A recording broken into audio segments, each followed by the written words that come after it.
satu tujuan pembangunan nasional sekaligus menjadi suatu tantangan global. Sudarti Yanti 2013. Akan tetapi, kita harus perhatikan juga bahwa penggunaan teknologi informasi sebagai pisau bermata dua. Maksudnya apa sih? Maksudnya itu teknologi jika dimanfaatkan dengan baik dapat membantu kehidupan manusia. Namun teknologi juga dapat menjadi sangat berbahaya apabila tidak dibatasi penggunaannya, seperti dalam hal tidak dilindunginya. Next, kemudian ada data pribadi. Apa sih yang dimaksud data pribadi? Dalam RUU PDP atau Rancangan Undang-Undang Perlindungan Data Pribadi didefinisikan sebagai setiap data tentang seseorang, baik yang teridentifikasi dan atau dapat diidentifikasi secara tersendiri atau dikombinasi dengan informasi lainnya, baik secara langsung maupun tidak langsung melalui sistem elektronik dan atau non-elektronik. Oke, lanjut ke pembahasan. Kasus penyalahgunaan data oleh Facebook adalah refleksi bahwa data pribadi penggunaan merupakan aset berharga dan bernilai yang sangat rentan disalahgunakan, terutama oleh perusahaan pengelola data pribadi. Secara internasional, pelindungan data pribadi terdapat di dalam Universal Declaration of Human Rights atau UDHR pada pasal 12 UDHR yang menegaskan bahwa kita harus memahami bahwa data pribadi adalah data dan informasi yang berkenaan dengan kehidupan individu serta juga dekat kaitannya dengan konsep kerahasiaan atau hak privasi seseorang yang harus dijaga dan dilindungi oleh aturan perundang-undangan.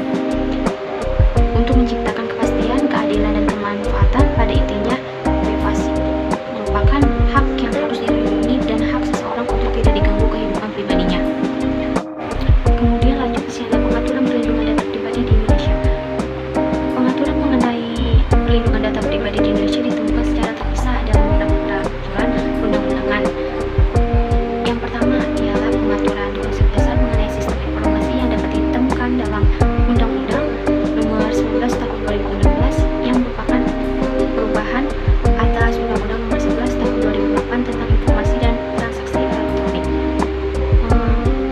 Undang-undang ini menyatakan bahwa informasi elektronik adalah satu atau sekumpulan data elektronik termasuk tetapi tidak terbatas pada tulisan, suara, gambar, peta, rancangan, foto, elektronik, data, interchange atau EDI, surat elektronik atau elektronik mail, telekopi atau sejenisnya, huruf, tanda, angka, kode, akses, simbol atau perforasi yang telah diolah yang memiliki arti atau dapat dipahami oleh orang yang mampu memahaminya.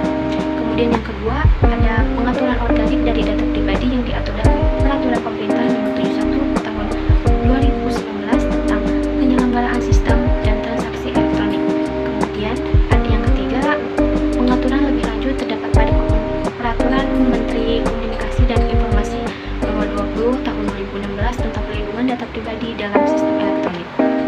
Dan masih banyak lagi yang berhubungan dengan data pribadi dalam konteks positif Indonesia. Namun menurut penulis pengatur yang terpisah-pisah ini belum mencerminkan pengaturan yang ideal, terlebih RUU Perlindungan Data Pribadi hingga saat ini belum direalisasikan.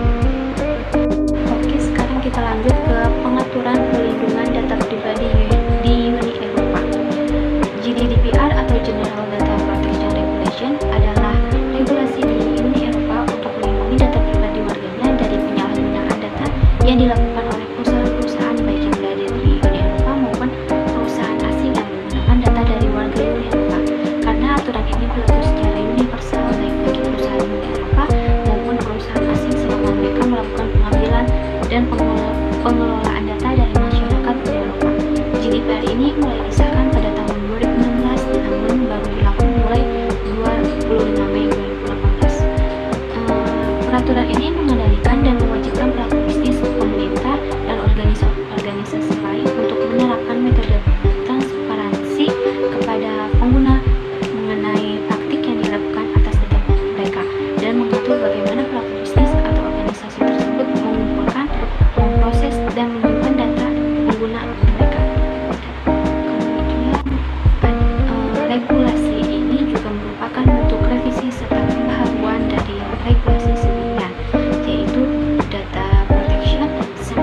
manipulasi